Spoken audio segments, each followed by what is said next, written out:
Hey there, Grumpy Old Fart here. I'm doing an advanced Dungeons & Dragons advice video on uncooperative players. Once in a while, a dungeon master will run across a player who, for whatever reason, simply will not play ball. What I mean is that the group decides to go to spot X, a mountain, a river, valley, etc., to seek adventure, and one player says, I don't want to do that. Or the mission is clearly defined and a player simply decides to go the other way. He makes a conscious decision not to play along. And this happens in virtually every role-playing game. It's not, a lot of it is just players being obstinate, being obtuse or whatever. But sometimes there's a genuine reason, and I'm going to get into that here shortly. Before I get into this video, though, if you enjoy my content, it would really help me out if you'd hit the like button, subscribe to my channel, share my content on social media, and post a comment or two. Remember, I welcome your comments, even if you disagree with me. If you enjoy a good book, check out my author page on Amazon. My pen name is H.L. Anderson. You can find all of my books there. I like to think I write good stories that make you think. I'm working right now on the third in a series. The first one is Vanguard 1. The second one is Task Force Terminus. There's futuristic space warfare, science fiction. It's a study of humanity from an alien perspective. I wrote a political fantasy called The Righteous President. A political fantasy called The Righteous President. I wrote a 3-book science fiction Western series called Drifters. I'm working on the 4th one. And I wrote a fun story about a house in New Orleans where the monsters all hang out. A house in New Orleans where the monsters all hang out. It's called The House off Farrago Road. I hope you get them, and I hope you like them. Now, uncooperative players. This is fairly common in any edition of Dungeons & Dragons or in most other tabletop role-playing games. When this happens, you have a number of options. When the player simply will not cooperate, or they make those snide comments, that irritates me. But that's when you know they're just being obstinate. Anyway, first thing I want to note is taking the player aside and pressuring him or her as the dungeon master to play along should always, always, always be the very last resort. The issue should be resolved in-game whenever possible. My preferred methodology to deal with this situation is to allow the group to separate and then find some way to convince or coerce the errant player character to join the group. For example, you could let the player character discover he or she is wanted for a crime of which they're innocent, of course, to which he cannot defend himself. He's convicted. He's accused of a crime, wanted for this crime. There's a reward. He cannot defend himself because there's no way to defend himself. So he's innocent. He just can't defend himself. You see, that kind of thing. Or if he really is guilty, then that's something else.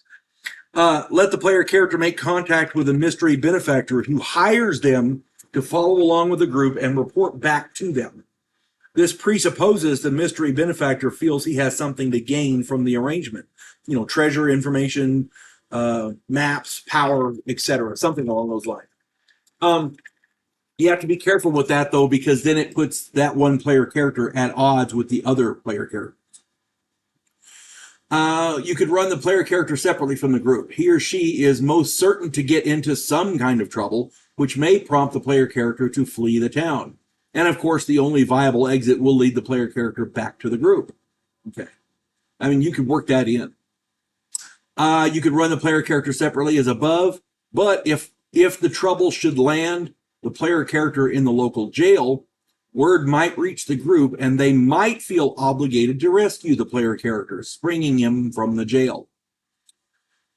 Sometimes they just say screw it and let him rot. You never know. Depends on how well he's liked in the group.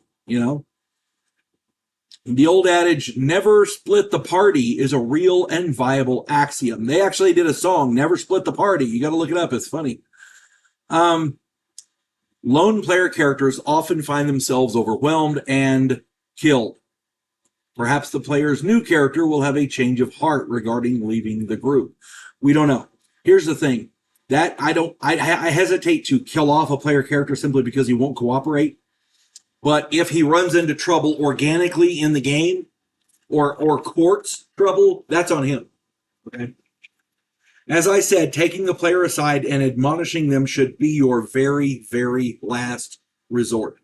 The last thing you want to do is make your player characters feel pressured. One of the things that really irritates me personally is when a player character does this, or when a player does this, but then uses some obscure, never before mentioned character trait to justify the actions. I'm playing my character because of this obscure thing you've never heard of. I hate that. If it's a trait that is well established, it's okay. That's fine. But if it's something the player has just invented to justify being an asshole, I use one of the last two methods because that's on him. Jail or death, you know?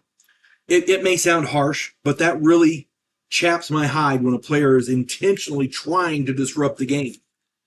We're all here to have fun, you know? If he doesn't want to play along, that's fine. He shouldn't be there. If he's playing along, then that's cool. Now, if there's a reason for him not to play along, I'm cool with that. Let me get into this here. And, you know, speaking of there's a reason, here we go. I had a player years ago. His name was Jay. He was a good player. He was running a player character who had a side thing going on. Okay. He stood to make a ton of money and gain a good bit of political power. Running off to explore an old mine with the rest of the group really wasn't in his best interest at that point in time. And I completely understood that. You know, this guy was role playing on the side when the rest of the group was, you know, buying armor and doing all this. He was side hustling and making good money. So I understood his situation. He, you know, that was something he needed to do. I had no desire to punish the player character or the player. He was playing it well. He was not being an asshole. What I did was simply accelerate his side deal somewhat so that the money side of it came to fruition a lot sooner.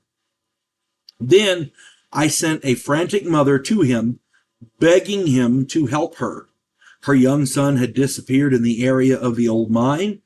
Seeking to help the woman, the character rushed to the mine. He joined the group in their exploration, and when that mission was done, he had the dubious honor of publicly returning the young boy to his mother. The political power he gained was augmented by the public good deed. Everybody loved this guy. And the group was also elevated because of the wellspring of goodwill of the townsfolk, because they helped him, you know. Prices were a bit more accommodating. The food at the local inns was a bit better quality than standard, and the stables had fresh horses saddled and waiting when they planned to leave. It was a win-win all the way around. See, sometimes a player character not wanting to join the group is a good thing. It just depends on how you do it. The way you handle it is how it works out. Another time, two players, Greg and Lena, had been casing a place to rob. It was a mansion on the outskirts of a major city. The two thieves were set on robbing the place. So when the rest of the group decided to head to the coast to catch a ship for another continent, Greg and Lena refused. They robbed the mansion as planned. After the player characters had left, they robbed the mansion as planned. But when they tried to fence the stolen loot, the fence turned them in for the reward. Some of the loot, you see, had been stolen months before. Word got out that these two thieves had a vast lost treasure that they had found or they were in possession of. The local lord put a huge reward on their heads and hired a number of bounty hunters. Also, the local thieves guild sent everyone they could muster after the two. They wanted that treasure. Two local mercenary guilds, the Merchants Guild, the Jewelers Guild, and several others also hired bounty hunters. Everybody wanted this massive treasure that had been stolen. Lena and Greg found that particular town a little too hot for their tastes, so they fled to the coastal town. They were barely able to board the ship to join the group before it set sail. Bounty hunters became a regular hazard for the group from then on.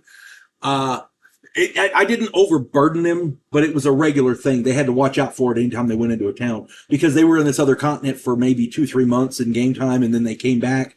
And when they came back, word got out that they were back, and oh my Lord. Yeah, the hunt was on.